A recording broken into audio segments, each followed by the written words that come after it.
The silence in our marriage had become a language of its own, a dialect of unspoken resentments and questions. I was too afraid to ask. Marcus and I had built a beautiful life, a fortress of shared dreams with the final cornerstone about to be laid our first child. I cherished the tiny flutter in my belly as a secret promise between us. But then I discovered his secret, a promise he'd made to someone else. He wasn't just breaking my heart. He was building a second life on the rubble of ours.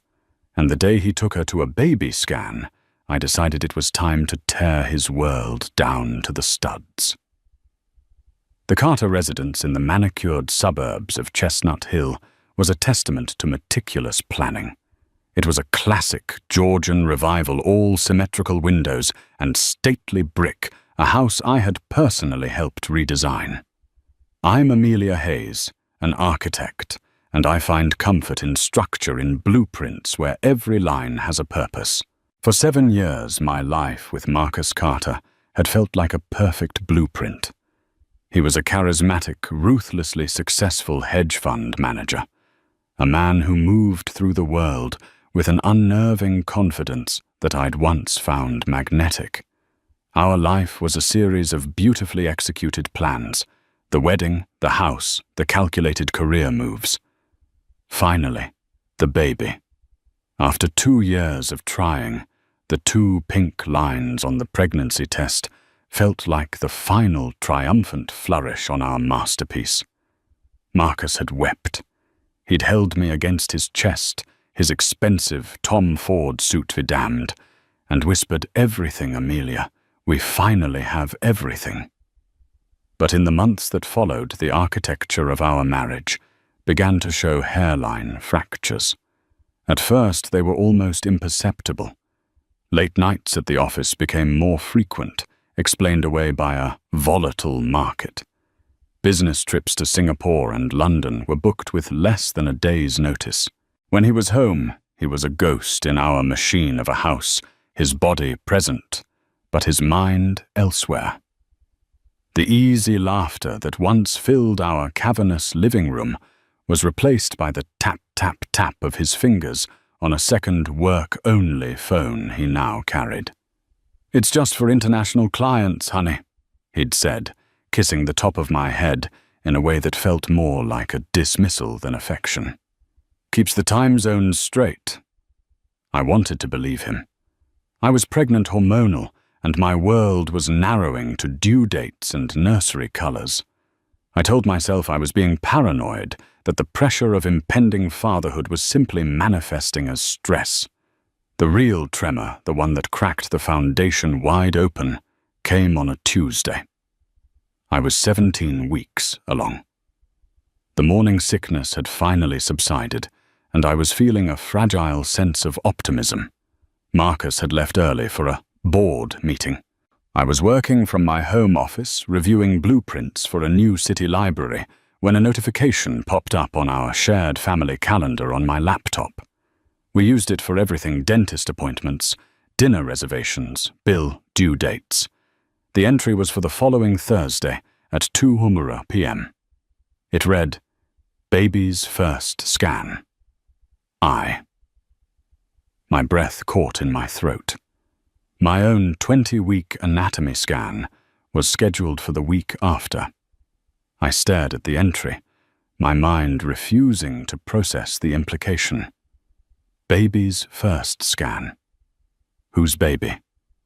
And who was I? My first thought was that it was a mistake, a typo. Maybe he was planning a surprise for me, but the cold dread coiling in my stomach told me otherwise. I clicked on the event details. It was created by Marcus. The location was not my OB-GYN's office, but a private boutique clinic across town, the Genesis Prenatal Imaging Center, a place known for its high-end ultrasound packages and extreme discretion. My fingers trembled as I typed the name into a search engine. The clinic's website was filled with glowing testimonials from wealthy clients. This wasn't an NHS clinic. This was a luxury experience. The letter burned into my retinas. Isabella. The name surfaced from the depths of my memory like a piece of wreckage. A few months ago at a fundraiser for the museum, Marcus had spent a little too long talking to a striking brunette in a green silk dress. She was an art gallery assistant he'd mentioned casually later. Her name was Isabella Rossi. I remember thinking she was beautiful, and I remember the flicker of annoyance I felt at how she touched his arm when she laughed. Marcus had dismissed it. She's just a kid, Amelia. Ambitious. Trying to network. The blood drained from my face. My hands went cold. I stood up my own baby, fluttering inside me as if sensing my distress, and walked on autopilot to his home office. The room was immaculate, just as he'd left it. His work laptop was closed on the desk. His personal one, the one we shared, was the one I used. But the second phone, the international one, was sitting on the charger. He'd forgotten it. My heart hammered against my ribs, a frantic, trapped bird. I'd never violated his privacy before. Our marriage was built on trust, or so I'd thought. But trust was a luxury I could no longer afford. My hand shook as I picked it up. It was unlocked. I didn't need to dig deep. The message thread at the top was with a contact saved as Isa. I opened it. The screen was filled with a language of intimacy that was not ours. Hundreds of messages. Pet names. Good morning, my love. I miss you. Can't wait to see you tonight. And then I scrolled down my vision, blurring with tears. Isa. Are you sure Amelia doesn't suspect anything, Marcus? She's completely wrapped up in her own pregnancy. She doesn't have a clue. You and our little peanut are my future. You know that. Isa. I'm so excited for the scan on Thursday. To finally see him or her, Marcus me too. I'll tell Amelia I have a last-minute meeting. It's all taken care of. I love you. The phone slipped from my numb fingers and clattered onto the mahogany desk. The sound echoed in the silent house. He didn't just have a mistress. His mistress was pregnant, and he was using the same loving words, the same promises of a future on both of us. We were two different projects, two separate blueprints for a life he was trying to build simultaneously. I sank into his leather office chair, the scent of his cologne clinging to the upholstery, and I felt a grief so profound it was physical. It was a pressure in my chest, a hollowness in my gut. I wasn't just losing my husband.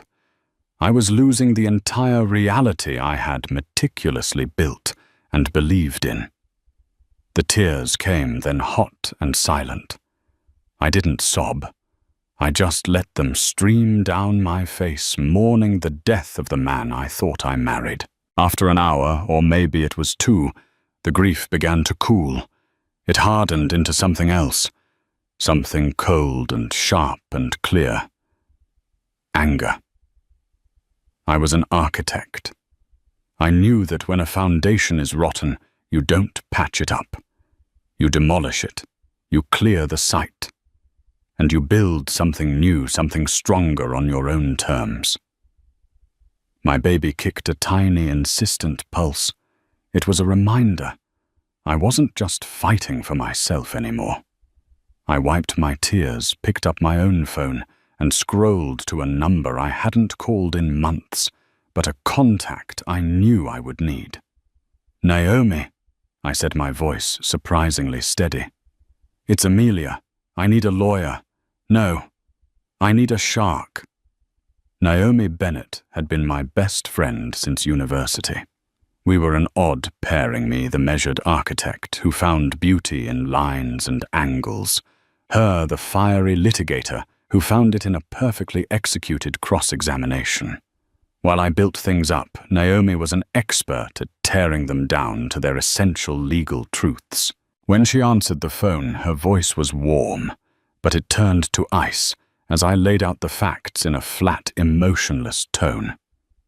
The bastard was her first succinct analysis. The absolute gold-plated trust fund bastard. He's taking her to a private swan on Thursday at 2. I said, my voice devoid of the tremor I felt inside. The Genesis Center on Albright Avenue. Good, Naomi said, and I could hear the clicking of her keyboard. That's our stage, public but contained. Perfect. I spent the next 48 hours in a fugue state, moving through my life with the detached precision of a robot. I made Marcus his morning coffee. I asked about his board meeting, and smiled blandly as he spun a web of lies so intricate it was almost impressive. He spoke of quarterly reports and shareholder anxieties, and all I could see was the text message, "You and our little peanut are my future." Each lie was another brick in the wall he was building between us, and it was a wall I was now meticulously planning to bring down. While he was at the office, I was in Naomi's. Her corner office overlooking the city felt like a war room. Papers were spread across a vast glass table. Naomi dressed in a razor-sharp suit, paced like a caged tiger. "Okay, Amelia," she began, pointing a pen at me. "We can go in there, and you can scream at him. It would be cathartic, I'm sure. But he'll paint you as the hysterical, hormonal wife. Men like Marcus are masters of flipping the narrative. We are not going to give him that satisfaction. We are going to hit him with something he understands." "And what's that?" I asked, my voice barely a whisper. Naomi stopped pacing and leaned over the table, her eyes glinting. "Consequences. Financial, legal, and social. We're not just going to expose him. We're going to hamstring him." Our plan was audacious and required moving at lightning speed. Naomi explained that a simple confrontation was fleeting. We needed leverage. The affair and the second pregnancy were our moral high ground, but the law cared more about assets than broken hearts. "He's funding this entire second life," Naomi reasoned. "The gift's her apartment, I bet my salary. He's leased a place for her. The dinners, the medical bills. Where is that money coming from?" "Our joint accounts. His salary," I offered. "Exactly. Marital assets. He is actively draining the resources of the marriage to support his infidelity. That's not just immoral. It's financial malfeasance. It's a breach of fiduciary duty to the marital estate." She said the words with a grim satisfaction. The first step was to prove it. Naomi had a man for that. Not a private investigator in the trench coat and fedora sense, but a forensic accountant named Mr. Davies, who was a bloodhound for digital paper trails. While I pretended to be choosing between duck egg blue and seafoam green for the nursery walls, Mr. Davies was deep in the digital labyrinth of our finances. Marcus, in his arrogance, had been sloppy. The report came back less than 24 hours later. It was a gut-wrenching validation of my worst fears. A lease agreement for a luxury condo on the waterfront, signed by Marcus Carter 3 months ago. Credit card statements filled with charges from Cartier Chanel and exclusive restaurants I'd never been to with him. And the most damning piece of evidence, a wire transfer of $50,000 to Isabella Rossi, with the memo line reading "For our new beginning." Seeing it all in black and white, the sheer scale of his deception was staggering. He wasn't just cheating, he was building an entirely separate, lavish existence. Armed with this evidence, Naomi drafted an emergency petition. We weren't filing for divorce. Not yet. That was a move to be made from a position of power. This was different.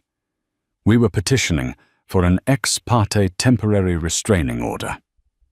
This TRO will do two things, Naomi explained, her voice precise. First, it will immediately freeze all major joint bank accounts and investment portfolios. He won't be able to move a dime without a court order.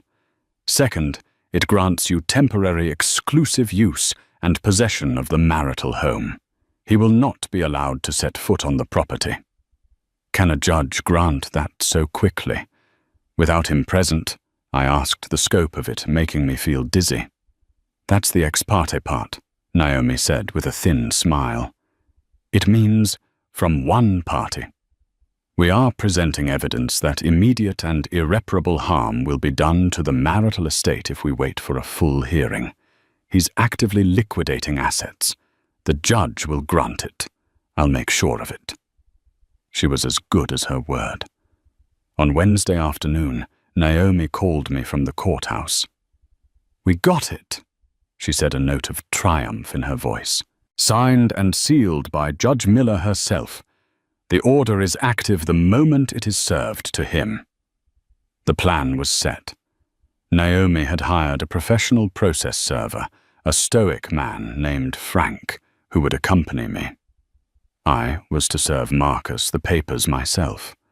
The law didn't require it, but Naomi and I agreed it was a necessary piece of theater.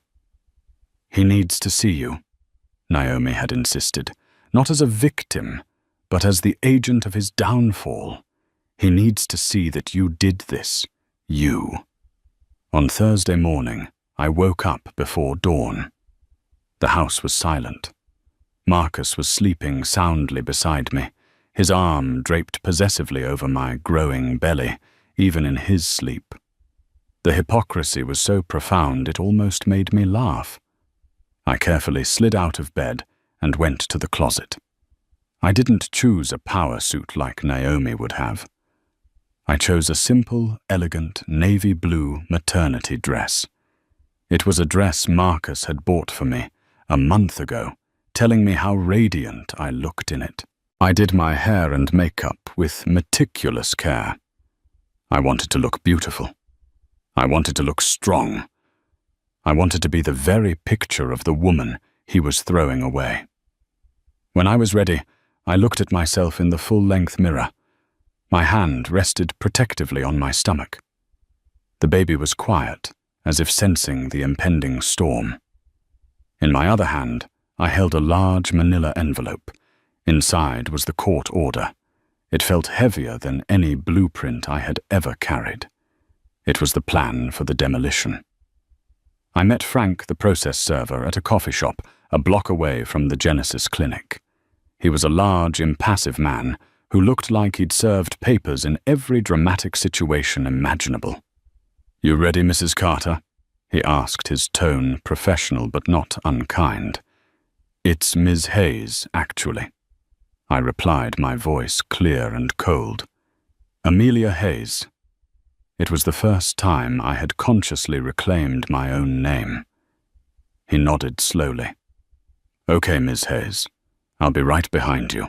Just give me the signal." We walked to the clinic. It was exactly as I'd pictured, discreet, modern, with a frosted glass door. I took a deep, steadying breath, the crisp afternoon air doing little to calm the frantic beating of my heart. This wasn't just a confrontation. It was a declaration of independence. I was no longer a character in Marcus Carter's story. I was about to become the author of my own. The waiting room of the Genesis Prenatal Imaging Center was an oasis of forced tranquility. Soft classical music trickled from hidden speakers. The color palette was a soothing blend of beige and cream, and the chairs were plush leather that sighed when you sat down. It smelled faintly of lavender and money. It was the kind of place designed to make you forget the messy, clinical reality of what was happening, and instead sell you an experience. I chose a seat in the corner, my back to the wall, the large manila envelope resting in my lap. Frank, the process server, took a seat near the door, idly flipping through a magazine. a silent, imposing gargoyle in this temple of new life. I checked my watch. 1:55 p.m. My heart was a frantic drum against my ribs, but on the outside I projected a stillness I did not feel. I had rehearsed this moment 100 times in my mind. I would not cry. I would not scream. I would be surgical. At precisely 2:01 p.m., the frosted glass door swung open. And there they were. Marcus was holding the door for her, his hand resting on the small of her back. He was smiling that dazzling, confident smile that had once been reserved for me. Isabella Rossi was even more striking up close. She was younger than me, perhaps 26, with wide, dark eyes and a cascade of black hair. She was wearing a stylish, flowing maxi dress that accentuated her own small, neat baby bump. She looked radiant, happy, and completely oblivious. They approached the reception desk, their voices low and intimate. Marcus gave his name, his real name, the arrogant fool, and the receptionist.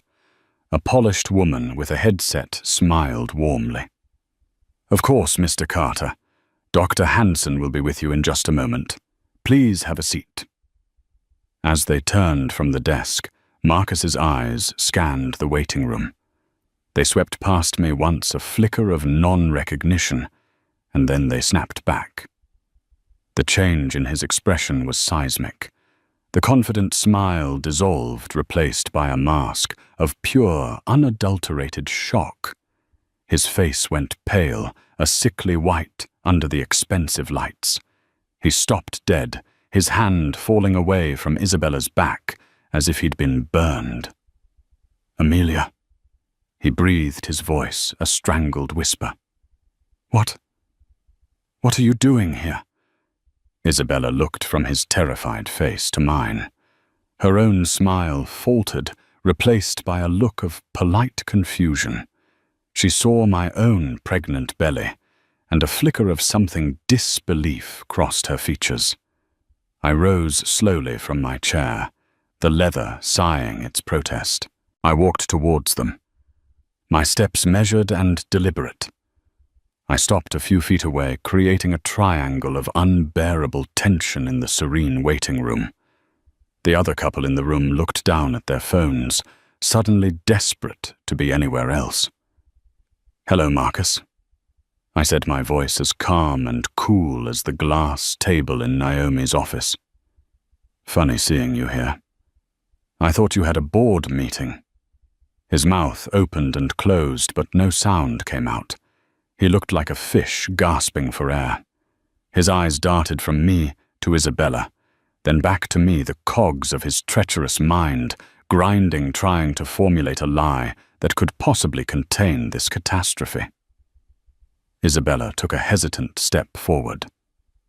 "I'm sorry," she said, her voice soft, addressing me, but looking at Marcus for an explanation. "Do I know you?" "No, you don't." I said, my gaze locked on my husband. "But I know you. You're Isabella. I'm Amelia. Amelia Hayes. I'm Marcus's wife." The word wife hung in the air sharp and heavy as a guillotine. Isabella's face crumpled. The color drained from her cheeks, and her hand flew to her mouth. Her eyes, wide with shock, shot to Marcus. "Wife Marcus, you told me you were separated. You said the divorce was almost final." Marcus finally found his voice, a desperate, pathetic rasp. "Amelia, this is not the time or the place. We can talk about this at home." "No," I said, my voice ringing with a clarity that surprised even me. "I don't think we can. Because you see, Marcus, you won't be coming home, not today, not ever."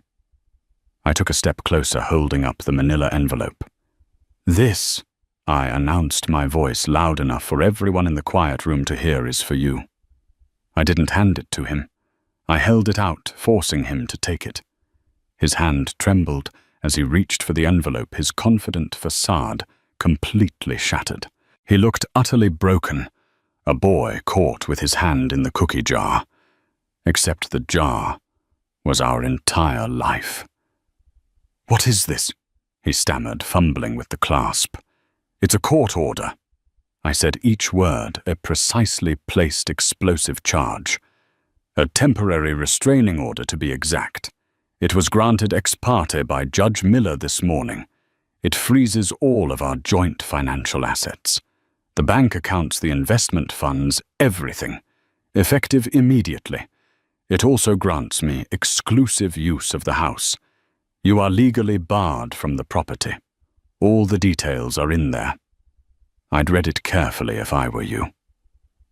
Marcus stared at the papers he'd pulled from the envelope, his face a canvas of disbelief and horror. The master of the universe, the man who controlled millions with a keystroke, had just been financially neutered. Isabella, meanwhile, was staring at my stomach. The reality of the situation was crashing down on her in waves. You're pregnant?" she whispered, her voice filled with a dawning, sickening understanding. "Very," I replied, not unkindly. 17 weeks, with his child, just like you." That was the final blow. Isabella let out a small, wounded sound and stumbled backward, catching herself on the arm of a chair. The lie wasn't just that he was married. The lie was total. He had sold her a future that was a mirror image of the one he'd promised me. She wasn't his one and only. She was his second in command, and she never even knew there was a first. Just then a door opened, and a woman in a white coat with a kind face appeared. "Marcus Carter," she said, her smile faltering as she took in the scene. "I'm Dr. Hanson. We're ready for you." Her voice trailed off as she registered the three of us, standing in a frozen tableau of misery and betrayal. Marcus looked up, his eyes wild with panic. He looked at the doctor, at the weeping Isabella, and finally at me. In my eyes, he found no sympathy, no lifeline, just the cool, hard finality of a demolition order. "I believe," I said, turning to the bewildered doctor, "that Mr. Carter will have to reschedule. He has some urgent legal and financial matters to attend to." I gave Frank, the process server, a slight nod. His job was done. He stood up, gave a grim, almost imperceptible nod back, and walked out, leaving the wreckage behind. I looked at Marcus one last time, at the architect of my pain, now standing amidst the ruins of his own making. I felt no triumph, no joy, just a vast, empty sense of closure. I had taken back control. Without another word, I turned and walked out of the clinic, leaving him to explain the unexplainable to the woman carrying a child he'd sworn was his future, with legal papers in his hand that proved his past had finally caught up with him.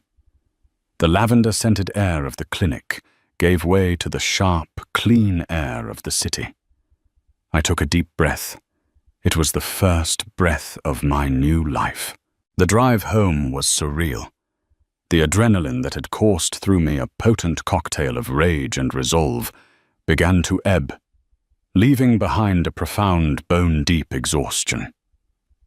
I pulled into the driveway of the house, my house now according to the law. And for a moment, I just sat in the car, the engine ticking as it cooled. The stately brick home no longer looked like a fortress of dreams. It looked like a beautiful empty museum of a life that was no longer mine. Inside, the silence was absolute. It was no longer the tense, resentful silence of a failing marriage, but the clean, empty silence of a new beginning. I walked through the rooms, my hand trailing along the cool marble of the kitchen island, a place where Marcus and I had shared countless meals. I went upstairs and stood in the doorway of what was to be the nursery. The walls were still a neutral primer, waiting for the color I could never decide on. Now the blankness felt appropriate. It was a blank canvas. My phone buzzed, pulling me from my reverie. It was Naomi. "It's done," I said, my voice hollow. "I know." The process server called me. "You were magnificent," she said, her voice brimming with pride. "How are you, the real how?" "Empty," I admitted. "And tired. But I'm okay. I think I will be." "Good. Now listen to me, Amelia. This is just the beginning. He's going to retaliate. He'll call, he'll beg, he'll threaten. He'll try to get his own lawyer to vacate the TRO. Do not engage. Do not answer his calls. Let everything go through me. Are we clear?" "Crystal," I said.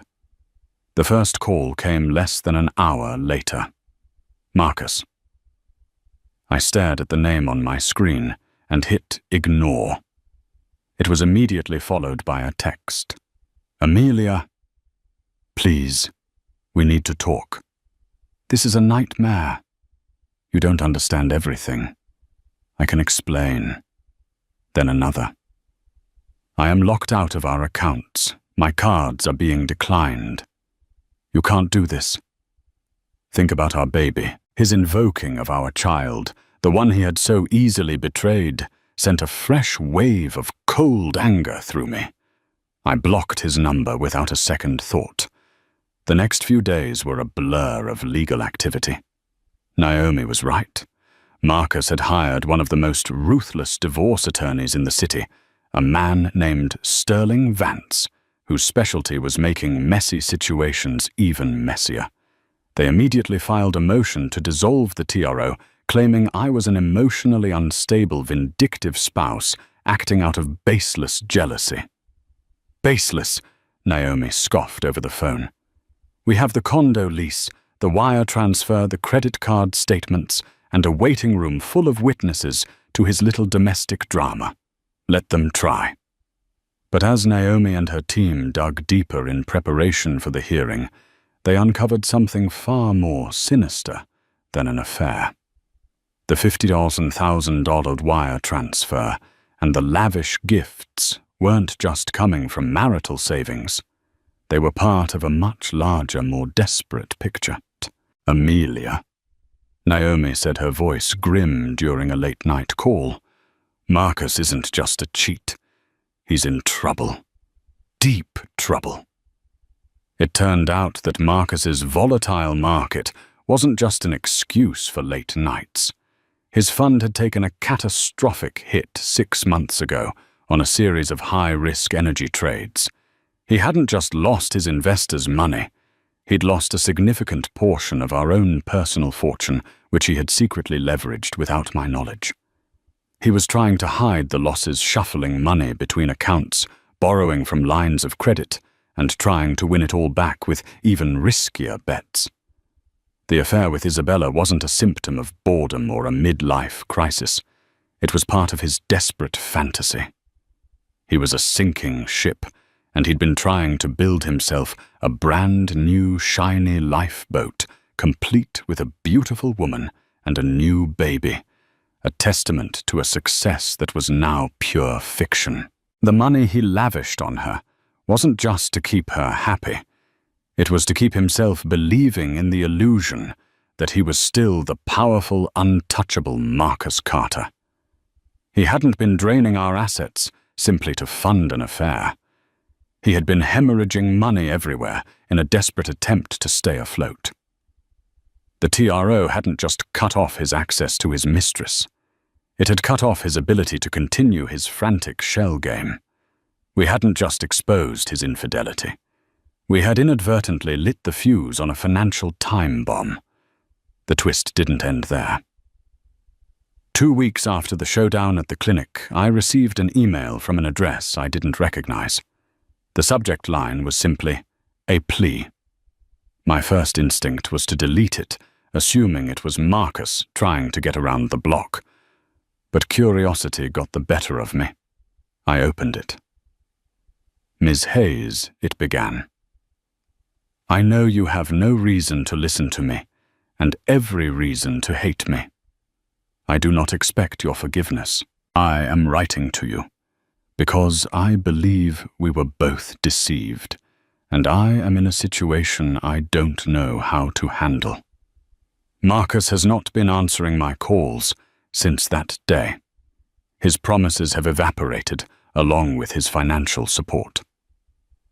I have been served an eviction notice from the apartment he leased for me. I have spent the last 2 weeks questioning every single thing he ever told me. He lied about you. He lied about his divorce. He lied about the future he was building for us. It has made me question the one thing I thought was real, our child. I am writing to you to ask for something unimaginable. I have an appointment for a non-invasive prenatal paternity test next week. It requires a DNA sample from the potential father. Since he is unreachable, the lab said a sample from a known direct relative, like a legitimate child or a parent, could also work. Though a direct sample from the other woman involved in the affair is more accurate. I know this is an insane request, but would you consider providing a sample I need to know the truth? For my baby's sake. I need to know if my child is tied to that man, to his lies. Whatever the result, I will not bother you again. Sincerely, Isabella Rossi. I stared at the email, my mind reeling. My enemy, the other woman, was asking for my help. She was just as lost as I had been, cast adrift by the same man. She had been a villain in my story, but now I saw her as something else, a fellow victim. Our babies, conceived in deception on his part, tied us together in a bizarre, unfortunate sorority. My gut reaction was to say no. Why should I help her? Why should I lift a finger for the woman who had slept with my husband? But then I thought about her child, an innocent just like mine. Didn't that child deserve to be born into a world of truth, not one built on the shaky foundations of Marcus Carter's lies? And a part of me, the part that craved absolute certainty, needed to know too. I picked up my phone and forwarded the email to Naomi. Her reply was instantaneous.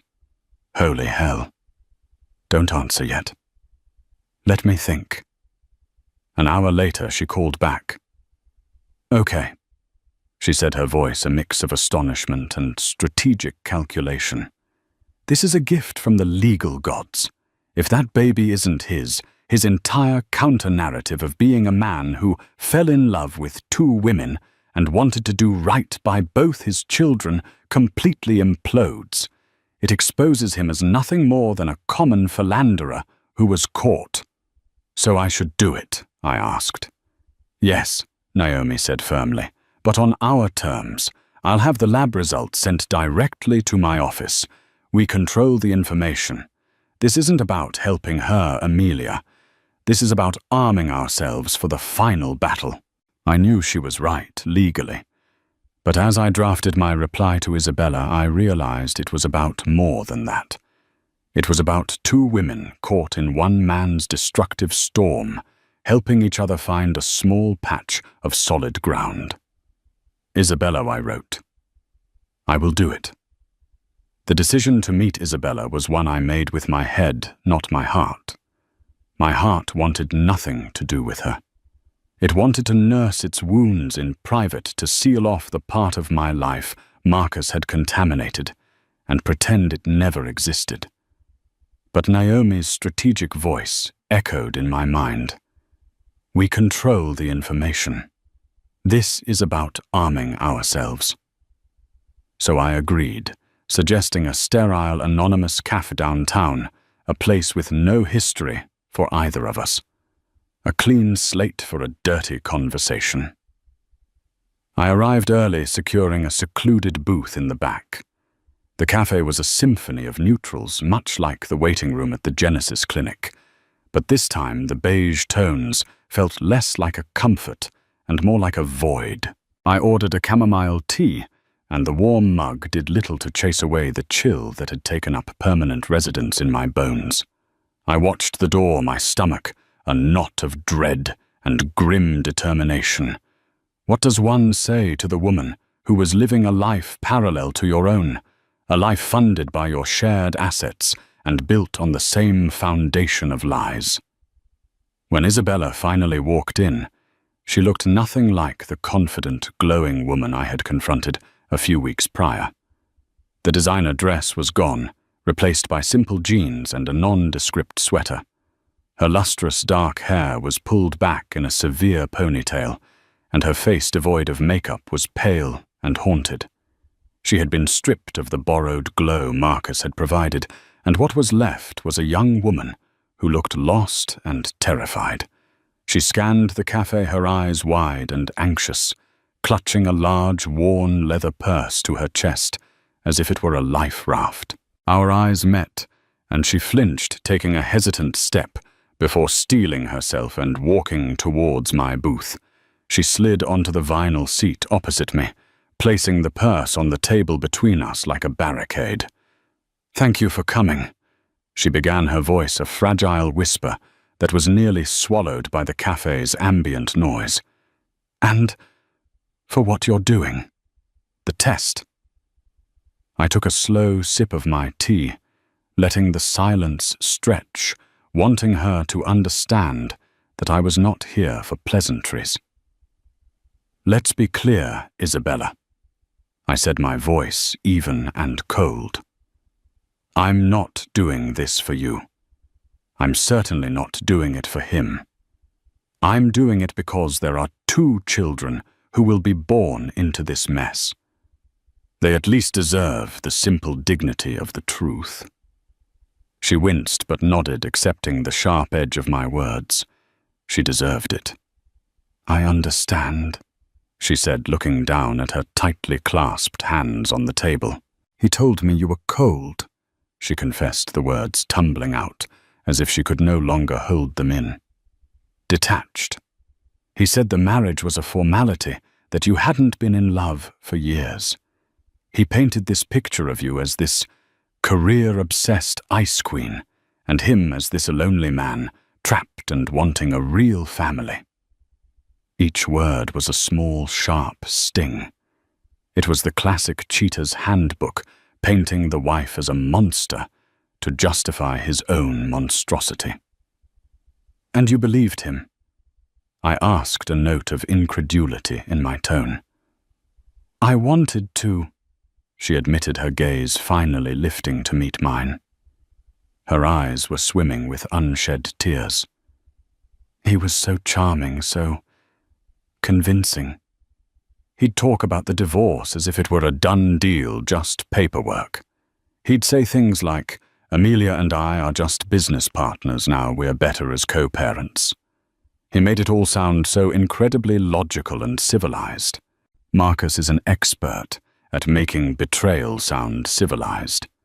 I replied, the words tasting like ash. I watched her, and the burning hatred I had nurtured for weeks began to be complicated by an unwelcome feeling, a sliver of pity. She wasn't a master manipulator. She was a pawn, just as I had been, albeit a more willing one. He had identified her ambition and her loneliness, and had expertly woven a fantasy tailored just for her. "The day at the clinic," she continued, her voice cracking, "when I saw you, and I saw you were pregnant, it was like the world tilted off its axis. Every single thing he had ever built for me. The apartment, the gallery show, he funded the promises of us raising our baby in a brownstone. It all turned to dust. I wasn't his future. I was just his secret. I was the affair." "Welcome to the club," I said, the sarcasm a thin veil over my own remembered pain. "He was selling you a blueprint for a life he was already failing to build with me." We sat in silence for a moment, 2 women on opposite sides of the same shipwreck. I finally pushed a napkin dispenser towards her. "The test is tomorrow at 10. My lawyer, Naomi Bennett, has arranged for a courier from the lab. They will take my sample from her office and meet you at the collection center. The results will be sent directly and only to her." Isabella nodded, wiping at her eyes. "Thank you," she said again, her voice thick with emotion. I have to know. I can't bring a child into the world if he's tied to that man. To all those lies. That was the one thing we could agree on. Our meeting ended as awkwardly as it began. We were not allies. We were not friends. We were two separate parties with a mutual interest in uncovering the truth, a truth that we both suspected would be devastating in its own way. The week that followed was an exercise in controlled anxiety. I busied myself with practicalities, assembling a crib, washing tiny clothes, meeting with contractors to discuss renovating my home office into a brighter, sunnier space. But underneath it all, a low hum of anticipation vibrated through me. Every phone call made my heart leap.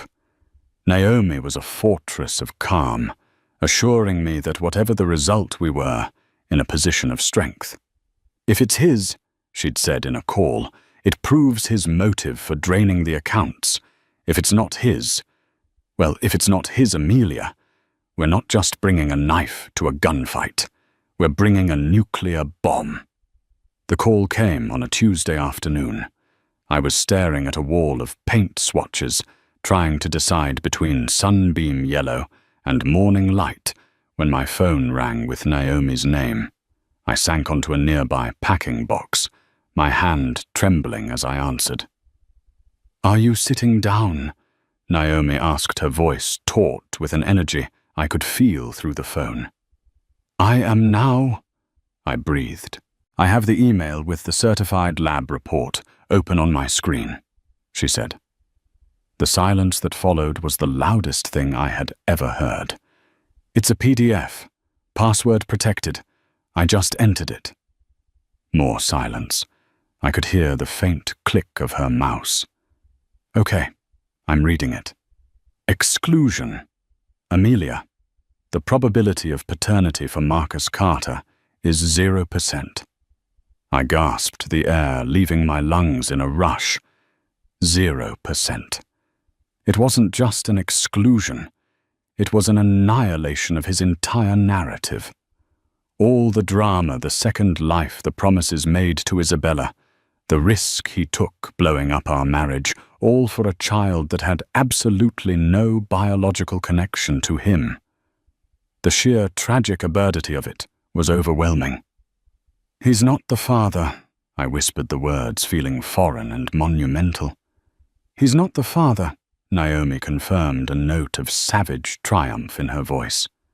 "Our boy Marcus built an entire shadow family on a foundation of quicksand. This report doesn't just damage his legal case, Amelia. It demolishes it. It makes him a liar, a philanderer, and a fool all in one fell swoop. Sterling Vance can't spin this. No one can." Isabella's email followed a day later after Naomi had officially informed her lawyer. It was short and full of anguish. She had contacted her ex-boyfriend, the artist. After a tearful, difficult conversation, he had admitted it was a possibility. He was willing to take a test. She was humiliated and horrified, and she ended the email with a single chilling line. "I am now truly alone." I felt a pang of something cold and distant for her, but my focus was singular: the courtroom. The day of the hearing was grey and overcast, the sky the color of concrete. The courtroom itself was intimidating, all dark wood and high ceilings designed to make you feel small. Marcus was already there, standing beside his lawyer, Sterling Vance. Vance was the epitome of a high-priced attorney, impeccable suit, smug smile, and the predatory stillness of a shark. Marcus, however, looked like a man coming apart at the seams. His expensive suit hung on him, and he had the sallow, hollowed-out look of someone who hadn't slept in weeks. Our eyes met across the room, and I saw a flicker of desperate hope in his. He still thought he could talk his way out of this. I met his gaze with a look as cold and hard as the marble floors. Vance began, his voice smooth and condescending. He painted a masterful, disgusting picture of me as the hysterical, hormonal, pregnant wife, emotionally unstable and prone to vengeful fantasies. He argued that the tool was an act of punitive aggression that was crippling Mr. Carter's ability to conduct business and manage his affairs. "Your Honor," he concluded, "this is a domestic dispute that has been escalated into a financial crucifixion by a woman scorned." Then it was Naomi's turn. She rose with a grace and confidence that seemed to suck all the air out of Vance's argument. She was a vision of lethal professionalism. "Your Honor," she began, her voice crisp and clear, "Mr. Vance's portrayal of my client is as fictional as his client's commitment to fidelity. This isn't about a woman scorned. It's about a marital partner protecting the marital estate from a man who has systematically defrauded it." One by one, she laid out the evidence: the lease for Isabella's condo, the credit card statements from Cartier, the wire transfer for $50,000. With each piece of paper she submitted, Vance's smug smile tightened. "My client does not deny the relationship," Vance countered smoothly, rising to his feet. "He is a man who regrettably fell in love with 2 women. It is a complicated human situation, but he is an honorable man. Your Honor, he was and is fully prepared to support both mothers and to be a father to both his children." Naomi's lips curved into a dangerous smile. It was the trap she had been waiting for him to walk into. "I find that claim about both his children particularly fascinating." "Your Honor," Naomi said, her voice resonating with theatrical gravity. She paused, letting the statement hang in the air. "Because while Mr. Carter was busy making these honorable plans, we were busy dealing in facts. And we have recently come into possession of a fact that fundamentally alters the nature of this entire case." She picked up a sealed, notarized envelope from her table and began to walk towards the judge's bench. The courtroom went silent. I could see Marcus's confusion, a slight furrow in his brow. He shot a look at Vance, who merely shrugged, confident in his position. "Your Honor," Naomi said, holding the envelope, "this is a certified lab report from a non-invasive prenatal paternity test performed on Ms. Isabella Rossi just last week. The results, I assure you, are quite conclusive." The word paternity detonated in the quiet room. Vance's jaw went slack. Marcus's face, already pale, turned a ghastly shade of white. The blood drained from his face so fast I thought he might faint. The judge peered over his glasses, his interest piqued. "Let me see that, Ms. Bennett." Naomi handed the report to the bailiff, who passed it to the judge. As he read it, his eyebrows climbed his forehead. Naomi turned her body slightly, so she was addressing not just the judge, but the entire room, her gaze finally landing on Marcus like a judgment. "For the court's record," she announced, her voice ringing with finality, "the report concludes with 99.9% scientific certainty that Marcus Carter is not the biological father of Miss Rossi's child." A collective gasp went through the gallery. Sterling Vance looked as though he'd been electrocuted. He opened his mouth, but no words came out. Marcus staggered backward, physically recoiling as if he'd been struck. The entire edifice of his deceit, his last pathetic claim to a shred of honor, had not just been cracked, it had been publicly pulverized. He was not a tragic hero torn between 2 loves. He was just a pathetic common cheat who had been caught a fool who had torched his own life for a fantasy that was never even real. The judge dropped the report on his desk and glared at Marcus with utter contempt. "Mr. Vance," he said, his voice dripping with ice. "Given this new information, your client's entire argument seems to be predicated on a series of profound falsehoods. The motion to dissolve the temporary restraining order is denied. Ms. Hayes will retain exclusive use of the marital home, and the assets will remain frozen. I suggest you advise your client to cooperate fully from here on out." The fight evaporated from Marcus Carter that day. Humiliated, exposed, and financially crippled, he was a ghost. The final nail in his coffin was a call Naomi received not from Sterling Vance, but from the lead counsel for Carter Senior Capital. Marcus's father, Arthur Carter, was a titan of old money who valued reputation above all else. His son had become a public embarrassment and a financial liability. The message was cold and clear. Fix this, make it go away, and spare the family name any further disgrace.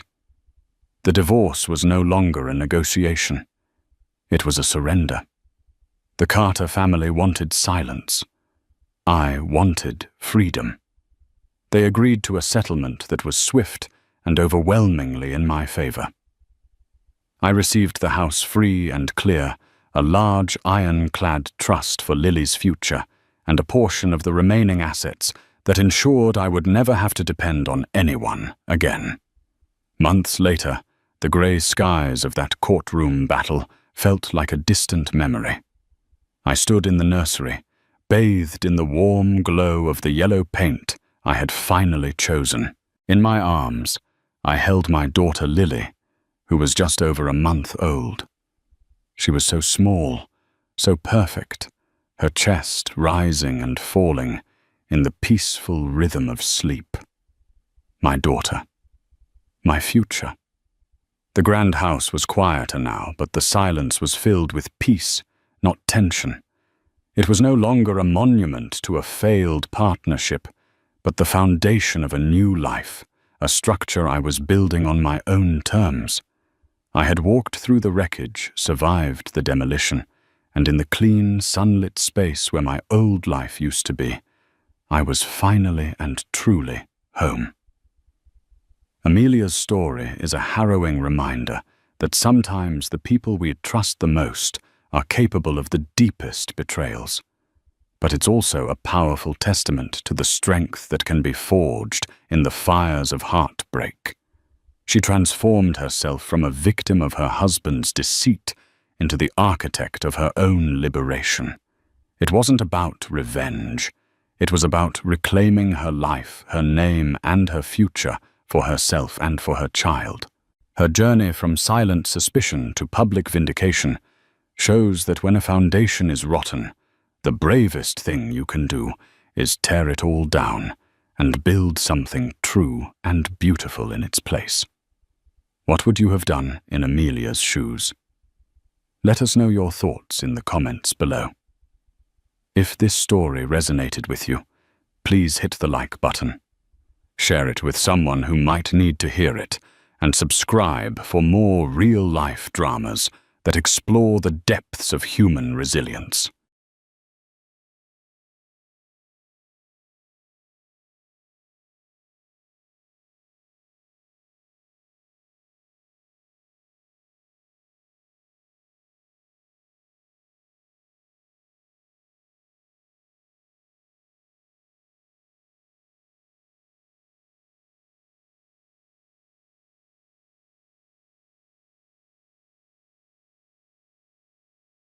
The anonymous email landed in my inbox at 2:17 a.m.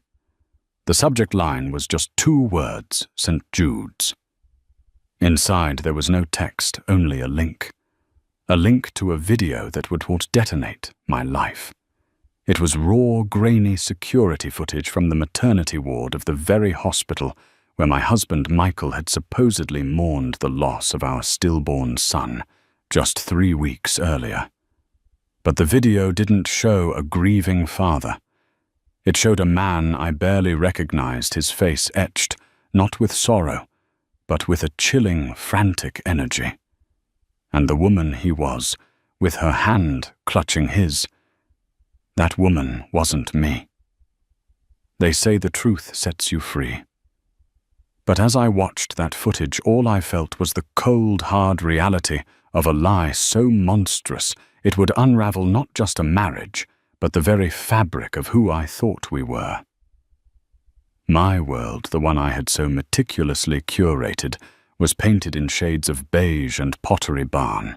It was a world of scented candles, Sunday brunches, and the soft, cashmere-wrapped dream of impending motherhood. Michael and I were that couple, the ones whose Christmas cards made other people vaguely resentful. He was a successful architect, all sharp lines and even sharper suits, with a smile that could disarm a hostile boardroom. I was a freelance graphic designer, a profession that allowed me the flexibility to nest, to obsess over paint swatches for the nursery, and to scroll endlessly through baby name forums. Our life in our sprawling suburban home just outside of Austin, Texas, was a testament to shared ambition, and I thought shared love. We'd met in college, a whirlwind romance that had settled into the comfortable rhythm of a decade-long marriage. We'd weathered his demanding career, my brief but intense flirtation with opening a bakery, and the quiet, creeping anxiety of trying for a baby. When the 2 pink lines finally appeared on the pregnancy test, it felt less like a surprise and more like a hard-won victory. Michael had wept. He'd dropped to his knees and pressed his ear to my still flat stomach, whispering promises to our unborn child. He was an exemplary, expectant father. He assembled the crib with an engineer's precision, attended every Lamaze class, and learned to expertly massage my swollen ankles. He'd talk to my belly for hours, telling our son, whom we'd already named Caleb, about the world he was about to enter. The pregnancy was, for the most part, idyllic. I'd lean into the stereotype, craving pickles and ice cream, and Michael would dutifully make midnight runs to the 24-hour grocery store. Our friends Mark and Sarah, who had 2 boisterous toddlers of their own, would watch us with a knowing, almost pitying fondness. "Just you wait," Mark would chuckle, ruffling Michael's hair. "Sleep now. You'll thank me later." The first fissure in our perfect world appeared so subtly, I almost missed it. It was a Tuesday afternoon, about a month before my due date. Michael called, his voice strained. "Sweetheart, I have to fly out to Chicago. A last-minute thing with the Harrison project. A major investor is threatening to pull out." Chicago now. I'd asked, a knot of disappointment tightening in my chest. We had a birthing class that evening. "I know, I'm so sorry, Amelia. I wouldn't go if it wasn't a 5-alarm fire. I'll be back Thursday, I promise. I love you. I love you both." He was so convincing, so genuinely apologetic, that I'd pushed my unease aside. It was his job. It was our future. But then, a few days after he was supposed to have returned, I was scrolling through Instagram. A girl I'd gone to college with, a bubbly blonde named Chloe Jenkins, who now worked in PR in Chicago, had posted a story. A picture of a crowded, trendy cocktail bar, the kind with Edison bulbs and artisanal gin, and there in the background, unmistakable even in the blurry periphery, was Michael. He was laughing, his head tilted back, a drink in his hand. He wasn't in a suit. He was wearing a casual Henley, the one I always said brought out the blue in his eyes. And his arm was draped casually around the shoulders of a striking redhead I'd never seen before. My blood ran cold. I took a screenshot, my fingers trembling. When I confronted him, showing him the picture, he didn't even flinch. He looked at me with those earnest blue eyes and laughed. A short, dismissive sound. "Amy, sweetheart, you're seeing things. That's not even me." "Michael, I know what you look like." It's a blurry photo. It's some guy who looks like me. And Chloe. You know, she's always been a bit of a drama queen. Probably just trying to stir something up. He pulled me into a hug, stroking my hair. You're hormonal, baby. It's okay. I was in meetings the entire time. I was miserable. I missed you and Caleb every second. He was so good. So plausible. He showed me his expense reports, a string of Uber rides to a bland corporate office park, a dinner for one at a generic steakhouse. He had an answer for everything. I wanted to believe him. The alternative was a chasm I wasn't ready to face. So I let it go. I told myself I was being paranoid, that the stress of the impending birth was making me irrational. I deleted the screenshot. I apologized. And I tucked the incident away in a dark corner of my mind, a place I refused to visit. 2 weeks later, I went into labor. It was premature, a full 3 weeks early, but the doctors at St. Jude's Medical Center weren't overly concerned. The contractions came hard and fast. Michael was by my side, a rock. He held my hand. He breathed with me. He whispered encouragement. He was the perfect husband, the perfect father-to-be. The hours blurred into a haze of pain and fear. There were complications. The baby's heart rate was dropping. The calm, reassuring voices of the nurses started to take on a sharper edge. The room filled with more people. I remember the anesthesiologist's kind eyes, the cold sting of the epidural. I remember the doctor, a woman with a stern but compassionate face, saying, "We need to get him out now." Then nothing. A black, empty void.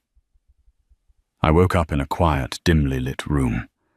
The first thing I noticed was the silence. The rhythmic beeping of the monitors was gone. The bustling energy of the labor ward had been replaced by a heavy, oppressive stillness. Michael was slumped in a chair by my bed, his face buried in his hands. His shoulders were shaking. "Michael?" My voice was a dry, raspy whisper. He looked up, and his face broke me. It was a mask of utter devastation. His eyes were red-rimmed and hollow.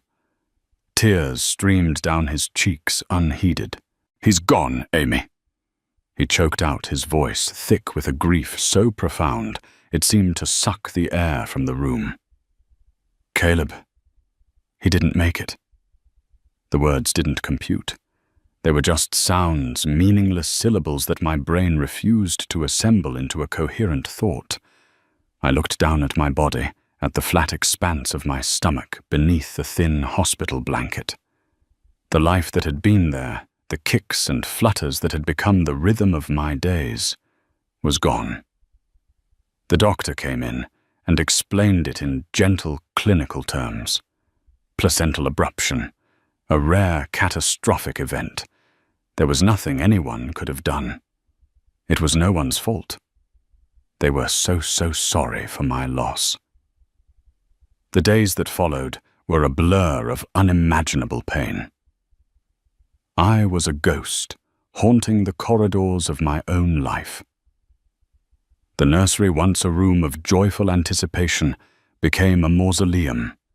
Every tiny onesie, every perfectly folded blanket was a dagger to my heart. Michael was my shadow, my keeper. He handled everything. The hospital paperwork, the funeral arrangements, a small private service that I was too sedated to fully comprehend. He fielded the calls from concerned friends and family. He held me when I woke up screaming in the night. He seemed to be drowning in his own sea of grief. He lost weight. Dark circles appeared under his eyes. He'd sit for hours in the rocking chair in the nursery, just staring at the empty crib. He was the very picture of a bereaved father, and I clung to him. His grief was the only thing that validated my own. We were in this together, two shipwrecked survivors on a desolate shore. Our shared loss was the fragile raft that kept us afloat. I needed his pain to be as real as mine. It was the only thing that made sense in a world that had suddenly cruelly stopped making sense. The lie was perfect. It was seamless, comprehensive, and utterly devastatingly believable. He had built a fortress of sorrow around us, and I, his willing prisoner, had never once thought to check if the walls were real. The first 3 weeks after we lost Caleb were a suffocating fog. Time became a fluid, meaningless concept marked only by the rising and setting of the sun, which I mostly observed from the cocoon of my bed. Michael was my constant, my warden of grief. He brought me meals I didn't eat, coaxed me into showers I didn't want, and filled the silence with a steady stream of soothing, empty words. "We'll get through this, Amy. He'll always be our son. I love you so much." His performance was flawless. He never missed a beat. When my mother came to stay for a week, her own face a mirror of my sorrow, she'd watch Michael with tear-filled eyes. "You're a good man, Michael," she'd whispered to him in the kitchen one afternoon, a moment I overheard from the top of the stairs. "Thank God Amelia has you." He'd even begun to channel his grief into a project. He announced one evening, his voice heavy but resolute, that he was designing a memorial garden for the hospital, a place for parents like us. He'd said, his gaze distant, a place to remember the children we never got to hold. He'd spend hours at his drafting table, sketching intricate plans for fountains and benches and flower beds. It was all so noble, so heartbreakingly poignant. But grief is a strange and unpredictable beast. In its initial all-consuming phase, it blinds you. But as the raw, visceral agony begins to recede, even slightly, a new kind of clarity can emerge. Your senses, dulled by shock, slowly begin to sharpen. You start to notice things, small things, inconsistencies. The first crack was small, almost imperceptible. It was a bill, an itemized statement from the hospital. I'd found it in the mail which Michael had taken to sorting through before I saw it, to protect you from any unnecessary stress, he'd said. This one had apparently slipped through his filtration system. I scanned the list of charges, a morbid curiosity compelling me to relive the trauma in black and white. Anesthesia, operating room fees, pharmacy, and then a line item that made me pause. NICU, level 3 care, 3 days. NICU, neonatal intensive care unit. I frowned. Why would Caleb have been in the NICU? The doctor had been clear. It was a stillbirth. He was gone before he was born. There was no care, intensive or otherwise. I assumed it was a clerical error, a common enough occurrence in the bureaucratic labyrinth of healthcare. But the detail lodged itself in my mind, a tiny burr under the skin. The second crack appeared a few days later. Sarah, my best friend, came over bearing a casserole and a bottle of wine she knew I wouldn't drink. She sat with me on the couch, letting the silence hang comfortably between us, before she finally spoke. "How are you really?" she asked, her voice gentle. I gave her my standard, non-committal answer. "Getting by." She nodded, her eyes full of a sympathy that for the first time felt a little off. There was something else there, a hesitation, a flicker of pity. No, that wasn't it. It was something closer to discomfort. "Amy," she began, choosing her words carefully. "When Michael called us from the hospital, he was a wreck. Mark and we wanted to come right away, but Michael was so insistent. He said you didn't want to see anyone, that you needed space." "I did," I said, my voice barely a whisper. I couldn't face anyone. I get that, she said quickly. Of course I do. But he said something else. Something odd. I waited, my body tensing. He said that they had Caleb on life support. She said, her brow furrowed in confusion. He said you were both just waiting, making a decision. He was asking Mark about what that was like to let go. The casserole on my lap suddenly felt like a lead weight. Life support. A decision. This was a narrative I hadn't heard. A version of the story that diverged wildly from the one I had been told. He must have been confused, I said the words, tasting like ash in my mouth. He was in shock. We all were. Of course, Sarah said immediately, backing down, sensing my distress. That must be it. Oh, Amy, I'm so sorry. I shouldn't have even brought it up. It stuck with me. But it stuck with me, too. It joined the NICU charge, another piece of a puzzle I didn't know I was solving.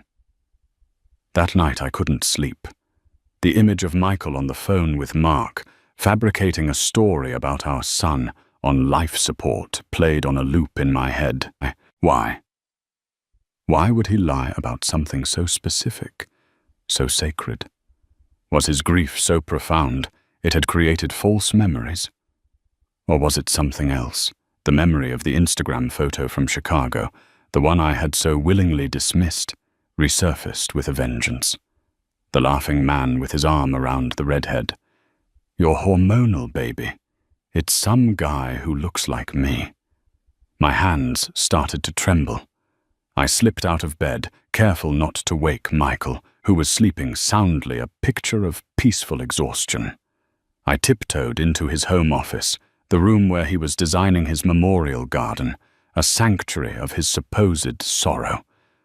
My heart was hammering against my ribs, a frantic drumbeat in the silent house. I didn't know what I was looking for. I just knew I had to look. His laptop was closed on his desk. I opened it. It was password protected, of course. I tried our anniversary. Nothing. I tried my birthday. Nothing. I tried Caleb.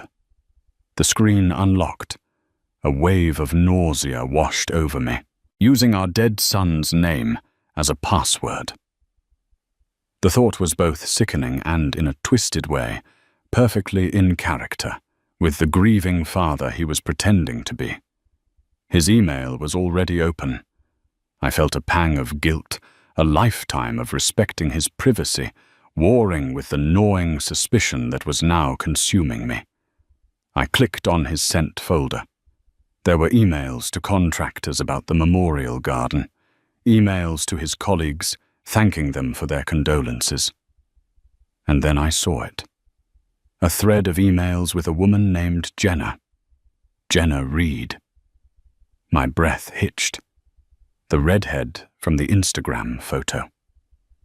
The emails went back months. They started professionally enough, something about a joint project between his firm and hers in Chicago. But the tone quickly shifted. They became familiar, flirty, intimate. They talked about meeting for drinks for dinner. They talked about her recent divorce. They talked about how alive he felt when he was with her. I scrolled down, my vision blurring with tears. The dates were a brutal chronological indictment. There was an email from the day he'd supposedly flown to Chicago for his 5-alarm fire meeting. From Michael Davenport to Jenna Reed. Subject: on my way, wheels up. Can't wait to see you. Counting the minutes. Ditch the boring conference dinner tonight. I found a place I think you'll love.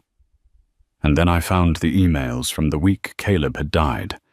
He'd been emailing her from the hospital, while I was in labor, while I was in surgery, while I was lying in a drugged haze, believing he was by my side, drowning in grief.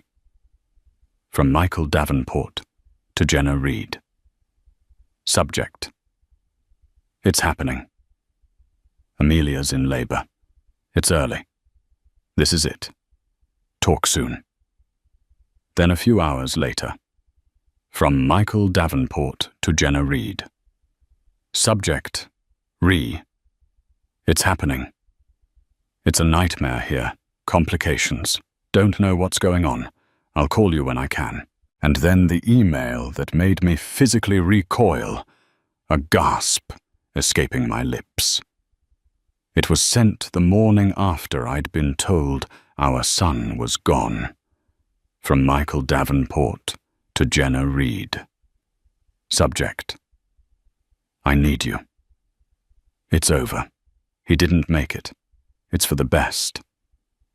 I know we talked about this, the timing. It would have been impossible, but God, Jenna, it's still... I can't explain it. She's a mess. I have to be the strong one here. I have to play the part. But all I can think about is you. All I want is to be with you. This whole thing, it just makes me realize I can't live this lie anymore. As soon as I can, I'm coming to you. It's for the best. The timing. It would have been impossible. I have to play the part. The words swam before my eyes. The fortress he had built crumbled around me, and I saw the lie for what it was. It wasn't about shared grief. It was about an affair. It was about an exit strategy. The death of our son wasn't a tragedy he was enduring with me. It was a complication he was managing. A messy, loose end he needed to tie up so he could move on to his new life, his new woman. The NICU charge. The story about life support to Sarah and Mark. It all clicked into place with sickening clarity. These weren't the ramblings of a grief-stricken mind. They were lies. Scaffolding to support a bigger, more monstrous lie. He needed a story that was dramatic, that required his constant attention, that isolated me and made him the heroic, grieving husband. A story that bought him time. My grief, which had been a raw, open wound, was suddenly eclipsed by a rage so white-hot, it was almost dizzying. The man sleeping in my bed, the man whose tears I had wiped away, the man whose hand I had clung to, as if it were a lifeline, was a stranger, a monster. I closed the laptop, my movements stiff and robotic. I walked out of the office and back into our bedroom. I stood by the bed, looking down at his sleeping face. He looked so peaceful, so innocent, and I felt a chilling, terrifying calm settle over me. The fog had lifted, and in its place was a cold, hard certainty. I didn't know what the full truth was, but I was going to find out. And I was going to burn his world to the ground. It was in this state of cold fury in the dead of night, fueled by betrayal and a desperate need for irrefutable proof, that I did something I never would have imagined myself capable of. I thought about the hospital, St. Jude's, a place of immense pain, but also a place with answers. I thought about the inconsistencies, the lies.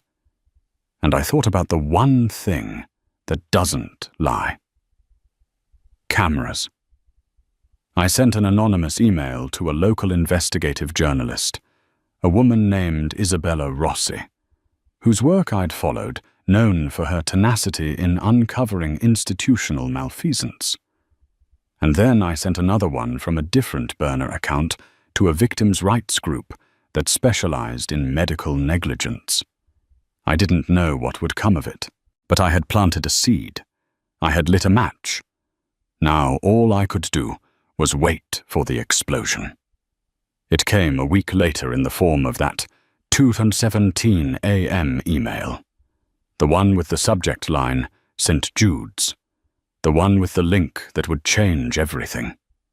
I clicked it, and my world went from a nightmare into a living hell. The video player loaded a stark white box against the dark screen of my laptop. There was no sound, just the silent, unblinking eye of a security camera. The timestamp in the corner read 8:14 p.m. on the day Caleb died. The angle was from high in a corner, looking down on a section of a hospital corridor. It was unmistakably St. Jude's.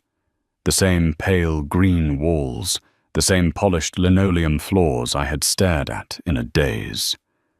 The sign on the wall was blurry, but I could make out the letters NICU. My heart hammered against my ribs. This is it. A nurse in blue scrubs walked briskly past the camera. A doctor followed a moment later. Then from the left of the frame, Michael appeared. My Michael. He was wearing the same dark grey sweater I'd laid out for him that morning. But the man on the screen was not the devastated husband-to-be I remembered. His posture was rigid, his movements jerky and agitated. He was pacing, running a hand through his hair, his phone pressed to his ear. He looked trapped, cornered. He stopped pacing and leaned against the wall directly under the camera. He was talking animatedly, his free hand gesturing in frustration. I couldn't hear the words, but I could read the panic in his body language. This was not a man waiting for news about his laboring wife. This was a man trying to control a situation that was spiraling out of his grasp. Then from the right of the frame she appeared. Jenna Reed.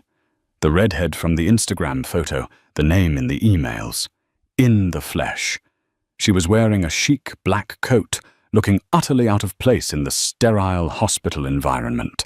She walked directly to Michael, her face a mixture of concern and impatience. I watched my breath caught in my throat as she reached him. She put a hand on his arm.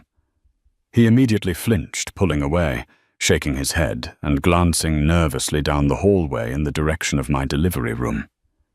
He said something to her, his expression hard and dismissive. She recoiled, her own face hardening. They began to argue, a silent, frantic pantomime of rage and recrimination. She jabbed a finger at his chest. He grabbed her wrist. She tried to pull away. It was ugly, vicious, a scene not of shared comfort, but of a clandestine meeting gone horribly wrong. This wasn't a friend offering support.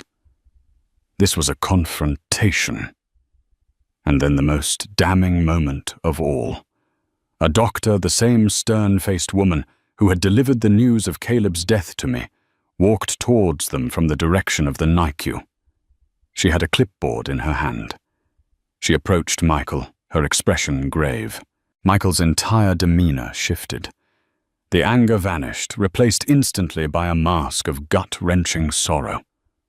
He physically crumpled, leaning his head against the wall, covering his face with his hands. It was a performance, a switch flipped. Jenna stood by her arms crossed, watching him with a look of cold, calculating assessment.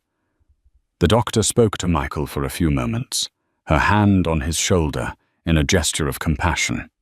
She pointed back towards the NICU. Michael shook his head vehemently. The doctor spoke again, her expression turning from sympathy to something more insistent. She seemed to be urging him towards the unit. He refused again, more forcefully this time, waving a hand dismissively. He said something that made the doctor's eyes widen in disbelief. Then she simply nodded, a look of profound sadness and perhaps a touch of disgust on her face, and walked away.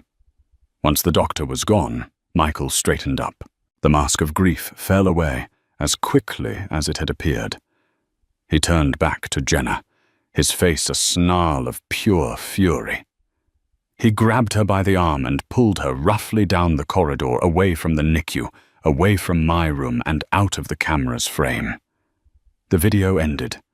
I stared at the blank screen, the silence of the room roaring in my ears.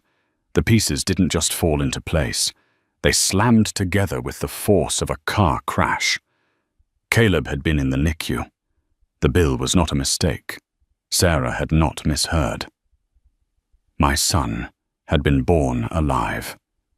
He had been alive, and he had been fighting for his life in a glass box just down the hall, and my husband, his father, had been in the corridor arguing with his mistress. The doctor had tried to bring him to his son. She was urging him towards the unit, and he had refused. The lie was so much more monstrous than I could ever have conceived. He hadn't just lied about an affair. He hadn't just lied about the timing of Caleb's death to make his getaway easier. He had lied about our son's entire existence. He had let me believe our child was stillborn, a silent, painless tragedy, when in reality Caleb had lived. He had breathed, and he had died alone without his mother while his father refused to even go see him. Why? The answer was right there in the video, in the cold, hard expression on Jenna Reed's face, in the frantic, trapped energy of my husband, a living, breathing baby, a premature baby who would require months of intensive care and a lifetime of devotion that was not part of their plan. It was the ultimate complication. A stillbirth was a tragedy you could mourn and move on from. A critically ill child was an anchor, a lifelong responsibility that would have chained Michael to me forever. So he made a choice. He chose his affair over his son. He rewrote the narrative. He turned our son's fight for life into a story of instantaneous death. He curated my grief, managed my reality, to fit his sordid escape plan. The rage that had been simmering inside me erupted into a volcanic inferno. It was a physical force, so powerful I thought it would tear me apart. I wanted to scream. I wanted to destroy something.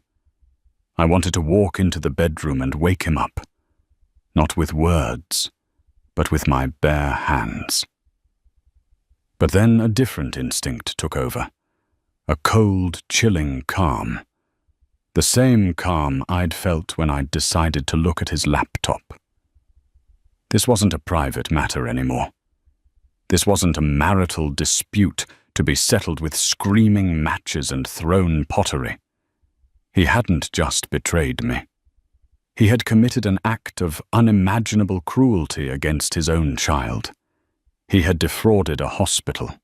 He had lied to doctors. And he had enlisted his mistress as a co-conspirator. The leaked footage wasn't just my personal vindication. It was evidence. I forwarded the email with the video link to Isabella Rossi, the investigative journalist. My note was simple. This is security footage from St. Jude's Medical Center on the night of May 12th. The man in the video is Michael Davenport, a prominent Austin architect. He told his wife their son was stillborn. As you can see, that was a lie. Look into the NICU records. Look into Jenna Reed of Reed PR in Chicago. Look into the memorial garden he is currently fundraising for. He didn't just have an affair. He let his son die alone to save it. And then I forwarded it to the police.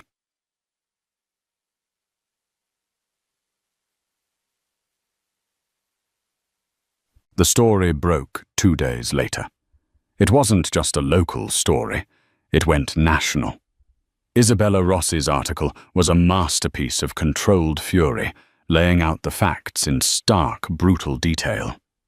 "The architect of a monstrous lie," the headline screamed. The article included stills from the security footage, Michael's face contorted in anger or Jenna's cold and watchful. It detailed the timeline, the emails, the hospital bill, the confirmation from anonymous sources at St. Jude's that baby boy Davenport had indeed spent 72 hours in the NICU before succumbing to complications of his premature birth. They had tried repeatedly to get the father to come and see the child, to authorize certain procedures, but he had been unreachable or unwilling to engage. The public response was instantaneous and savage. The story was a perfect storm of infidelity, betrayal, and the ultimate parental sin. Michael became a villain of almost cartoonish proportions overnight. His face was everywhere, on cable news, on tabloid websites, on social media feeds. The name Michael Davenport became synonymous with narcissistic cruelty. His firm fired him, issuing a public statement denouncing his deplorable and unethical personal conduct. The fundraising page for the memorial garden was taken down, but not before screenshots circulated online, a testament to his staggering hypocrisy. People found his social media, his firm's page, my own long-dormant accounts. The comments were a torrent of hatred. Monster. Psychopath. I hope he rots in hell. Jenna Reed was not spared. Her PR firm's website was flooded with one-star reviews. Her professional headshot was juxtaposed with the grainy security footage, still of her watching Michael's fake breakdown. She was branded the home-wrecking ghoul. Her career was incinerated in a matter of hours. I watched it all unfold from the guest room of Mark and Sarah's house. I had packed a single bag the morning after I saw the video and left before Michael woke up. I left my wedding ring on the pillow next to his head. I didn't leave a note. The entire world was about to leave him a note. My own role in the story was that of the tragic victim. The media painted me as the poor, grieving mother doubly betrayed by her monstrous husband. My photo, a smiling, pregnant shot from my Instagram, was splashed everywhere. I received an outpouring of sympathy from strangers around the world. It was surreal and strangely numbing. Their pity felt as distant and impersonal as their rage towards Michael. The only thing that felt real was the new agonizing truth about my son. Caleb. He had lived. He had a birth date and a death date. He had been a person in the world, however briefly. And this new knowledge brought with it a new kind of grief. It was sharper, more defined. I wasn't just mourning the loss of a dream anymore. I was mourning a real boy, a boy whose father had discarded him like a piece of trash. A few days after the story broke, Michael was arrested. The charge wasn't murder or anything as dramatic as the online mob wanted. It was fraud. He had knowingly provided false information to the hospital, leading them to misclassify the death and issue an incorrect death certificate. There were also questions about medical decisions that were delayed or not made because of his refusal to engage. It was a messy, complex legal situation, but for now, the fraud charge was enough to hold him. I saw his mugshot online. The handsome, charming architect was gone. In his place was a hollow-eyed, unshaven man with a haunted, terrified expression. He looked broken, but I felt nothing. No pity, no satisfaction, just a vast, cold emptiness. The unveiling was complete.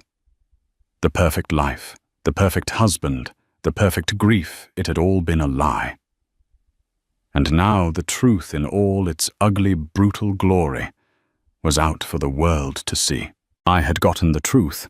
I had gotten my revenge. But as I sat in that quiet guest room, surrounded by the wreckage of my life, I had to face the terrifying question of what came next. The world loves a good villain, and Michael Davenport was tailor-made for the role. The media frenzy was relentless, a piranha-like swarm that stripped every detail of our lives down to the bone. Our wedding photos holiday, snaps my baby shower pictures. They were all repurposed as exhibits in the public trial of my husband. Each smiling image was now imbued with a sinister irony. Look at the happy couple just months before he let their baby die. I remained sequestered at Mark and Sarah's, a voluntary prisoner in their suburban guest room. They were magnificent, acting as gatekeepers against the world. They fielded calls from reporters, deflected nosy neighbors, and kept me supplied with tea and tissues. Sarah would sit with me for hours, not pressing me to talk, just offering a solid, comforting presence against the tsunami of chaos. My grief for Caleb had transformed. The murky, undefined sorrow of losing a stillborn child was replaced by the sharp, specific agony of mourning a son I never knew. I requested the full medical records from St. Jude's. They arrived in a thick manila envelope, and I read them with a forensic intensity. I learned his weight, 3 pounds, 2 ounces. His length, 15 inches. I read the nurse's notes, their neat professional script detailing his every struggle. Infant exhibiting respiratory distress. Apnea episodes increasing in frequency. Attempts to contact father unsuccessful. These clinical details were both torture and a strange kind of solace. They made him real. He wasn't just a phantom kick in my belly. He was a tiny person who had fought. The knowledge was a knife in my heart, but it was a real knife, not the phantom pain I'd been living with. I was no longer grieving a possibility. I was grieving a person. And with that came a new, focused anger. Not just at Michael, but at myself. How had I not known? How could a mother not feel on some primal cellular level that her child was alive? The guilt was a heavy cloak suffocating me. Michael denied bail due to being a flight risk, and the sheer public outrage languished in county jail. His high-powered family in Connecticut hired a top-tier legal team led by a shark of a defense attorney named Marcus Thorne, who immediately went on the offensive. Thorne's strategy was clear paint Michael not as a monster, but as a man who had suffered a profound psychological break. Mr. Davenport was under unimaginable stress. Thorne declared on the courthouse steps, his voice oozing sincerity.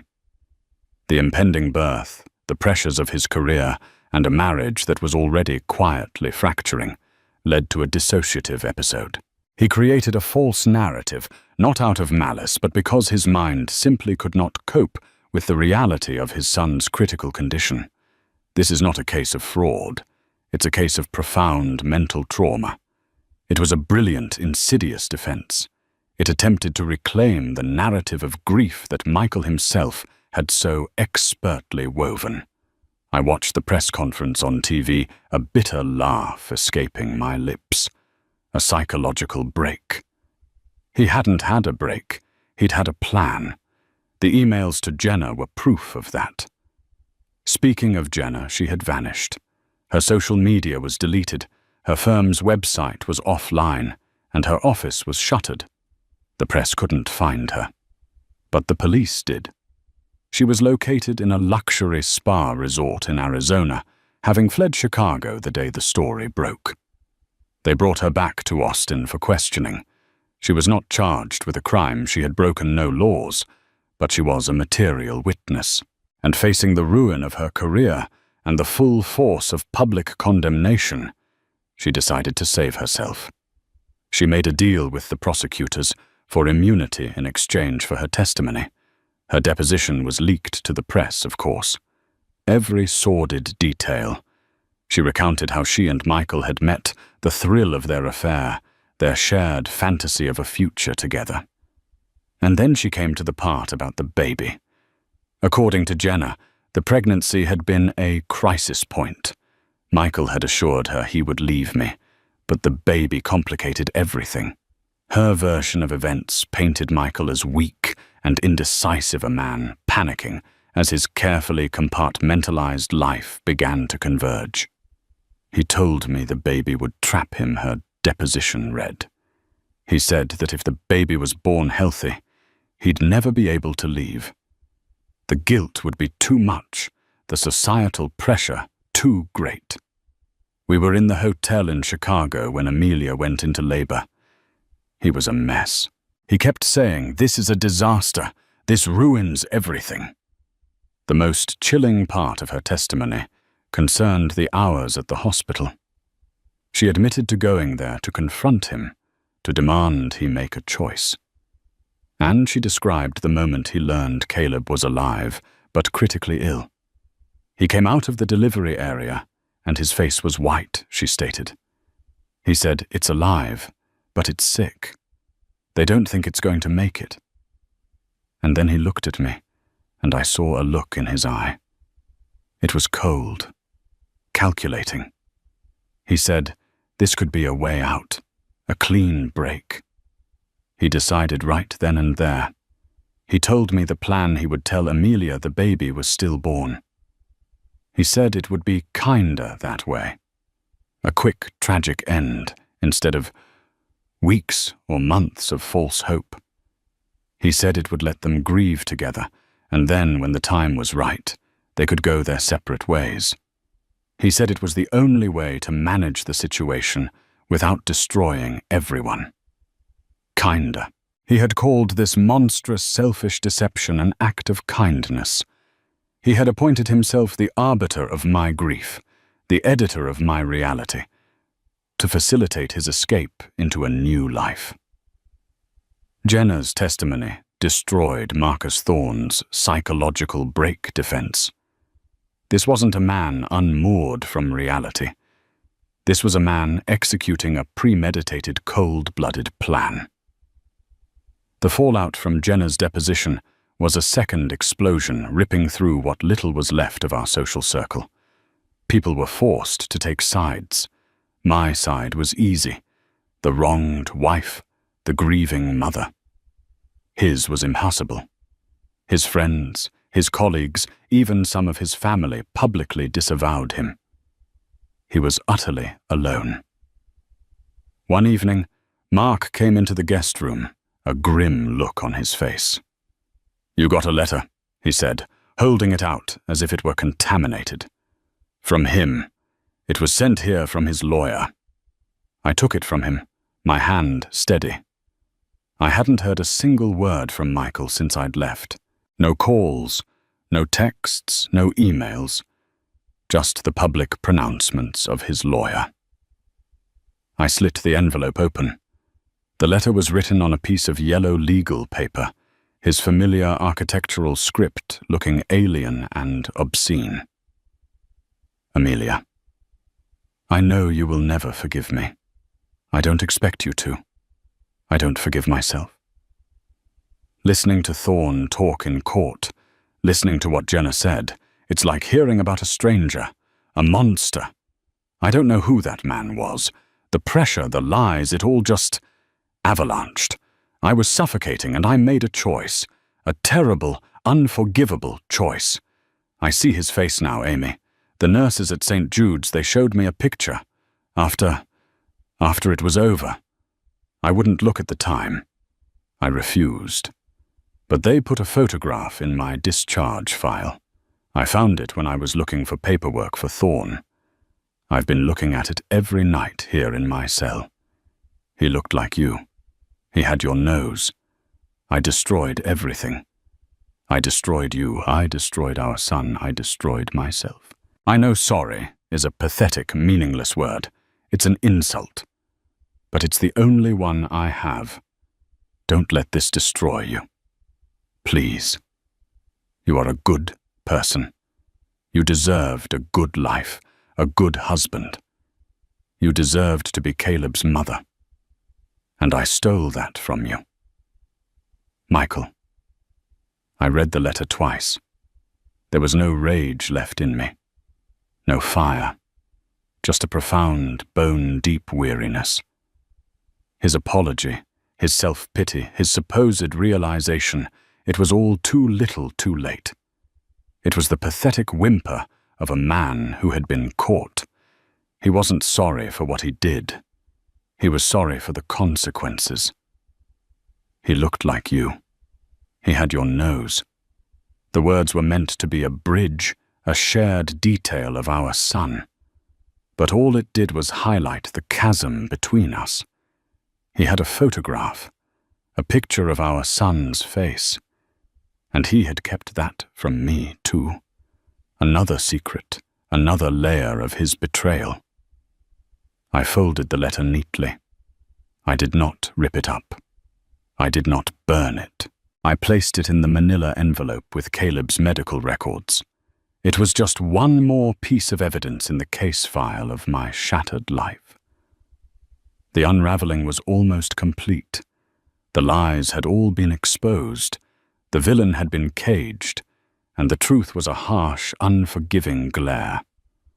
All that was left was the trial, and the daunting task of figuring out how to live in the scorched earth he had left behind. The trial of Michael Davenport was a spectacle. It felt less like a legal proceeding and more like the final act of a grim, nationally televised play. I was there for every moment, a silent, black-clad figure in the front row. I refused to let the media's portrayal of me as a fragile, broken victim define me. I needed to bear witness. I owed it to Caleb. Michael, clad in an ill-fitting suit, looked like a ghost. The charm and confidence that had once been his armor were gone, replaced by a hollowed-out resignation. He rarely looked at me. When our eyes did meet across the courtroom, his were filled with a desperate, pleading shame. I felt nothing. It was like looking at a stranger. The prosecution, armed with the security footage, the emails and Jenna Reed's damning testimony, laid out their case with brutal efficiency. They painted a picture of a cold, narcissistic man who viewed his own child as a complication to be managed. They called nurses from St. Jude's to the stand who testified through tears about baby boy Davenport's fight for life and their frustrating, futile attempts to get his father involved. He told me on the phone, "There's no point in me coming down there. It's a foregone conclusion." One veteran NICU nurse testified, her voice thick with contempt. "I've been doing this for 30 years. I've seen parents in denial, in shock, in every state of grief imaginable. I have never, ever seen a parent so indifferent." The defense, hamstrung by Jenna's testimony, did their best to salvage the psychological break narrative, but it rang hollow. Marcus Thorne put a psychiatrist on the stand who spoke of narcissistic personality disorder and acute stress reactions. But under cross-examination, even he had to admit that Michael's actions, the meticulous lies, the cover-up, the manipulation of me demonstrated a high degree of planning and cognitive function, not a break from reality. The moment that will forever be seared into my memory was when the prosecution introduced the photograph of Caleb into evidence, the one Michael had mentioned in his letter. They had retrieved it from his files.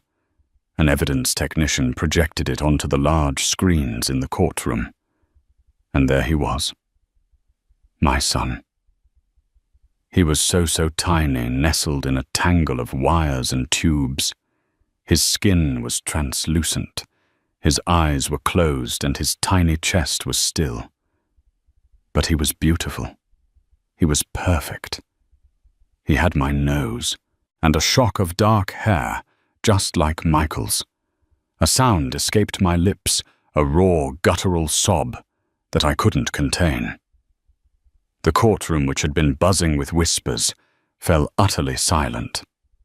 In that moment, he was not baby boy Davenport, the tragic figure in a news story. He was Caleb, my Caleb, and the world was finally seeing him. I saw Michael crumple at the defendant's table, his face in his hands, his shoulders shaking with silent, racking sobs. For the first time, his grief looked real, but it was a selfish grief.